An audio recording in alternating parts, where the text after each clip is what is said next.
জাপানি বিজ্ঞানীরা এমন একটি রোবট তৈরি করেছেন যেটি মানুষের মতো হাসতে পারে।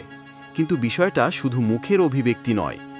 যদি এই রোবটের হাতে কাটা লাগে তাহলেও সেই ক্ষত নিজে থেকেই 7 দিনের মধ্যে সেরে ওঠে।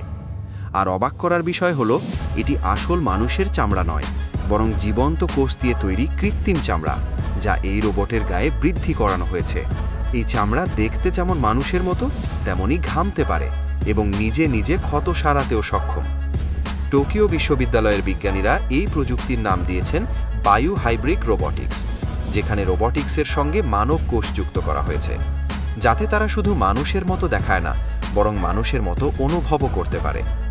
ভাবুন তো, যখন মেশিন আমাদের মতো হাসবে, ব্যথা অনুভব করবে আর নিজেই নিজেকে সারিয়ে তুলবে, তখন মানুষের সঙ্গে রোবটের পার্থক্য কোথায় থাকবে?